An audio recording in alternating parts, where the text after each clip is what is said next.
Good morning. Fresh from Valdosta. Shout out to Mr. and Mrs. J. Listen, man, we had some really good times, powerful moments. This address is going out basically kind of in response to some of the things I've been getting. Hey, why you jumping back on it now? Hey, we ain't seen you around. And well, things were handled between me and Mr. and Mrs. Johnson. And, you know, I fell back because I had a fundamental difference in the way that this case was being handled legally. And it's good to know that the Johnsons now are open. And let me tell you what they're open to. I need the brilliant legal minds to inbox me, man. I need the brothers and the sisters and the other folks of all nationalities who care about justice. I need those Thurgood Marshall type of revolutionary legal minds. This one man cannot handle this case alone.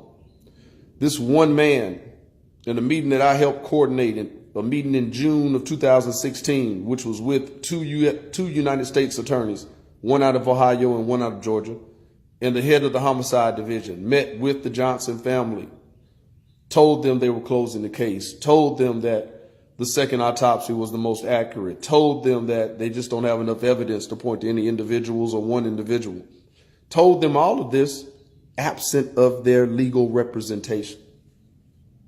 How do I know? Because he and I were in the lobby during the Johnsons meeting. What type of counsel allows their client to walk into that kind of meeting alone? Feel there should be grounds to at least redo that meeting with counsel present. I'll say this again. I need the brilliant legal minds to inbox me. The Johnson family is open. They understand that they have to have a strong legal team. We got big information coming around the corner, if that's any incentive to some of you guys. The $300,000 attorney fees that they've been ordered to pay, I sat through the entire hearing. There was at least 30 sustained objections by the opposition. This was when the Johnson family dropped the $100,000 civil lawsuit. Reasons for that have been stated publicly, but once we coordinate these meetings, we'll give you all the details. Well, I watched their counsel literally try the death of Kendrick Johnson in that court. I mean, details surrounding everything about the murder of Kendrick. And that wasn't the venue for that. That wasn't the hearing for that. I'm not telling these legal minds anything that they don't know. I even watched the judge say, it's not in my position to do this, counsel, but it would behoove you to argue the hours that these 16 attorneys who represent the 30 some odd defendants at the time argue what their hours and their fees are. This is not the trial of the murder of Kendrick Johnson.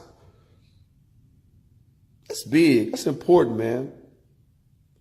These derailments that has the nation now not supporting Kendrick collectively, many in our community, are no fault of their own. It's their counsel. People know that attorney Ben Crump, who is a friend of mine, was on this case. People say, well, hey, Crump left when the cameras left. That's not true. That's just not true. He left because he kept combating with counsel. Now, since then, please believe the Johnsons understand that they are in control of their son's case, not any one attorney. It's bigger than any one attorney. So, man, inbox me so I can set up some meetings with the Johnson family. There's been a plethora of other errors,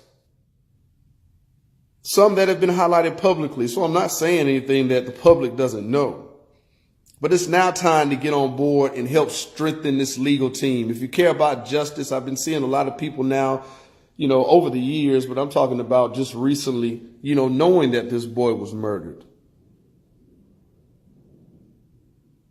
Well, we all know that if we're going to fight this system. We need a strong team, not one gentleman that operates slow on emails, not one gentleman that puts clients in awkward and damaging positions. Inbox me if you or someone you know can help this family.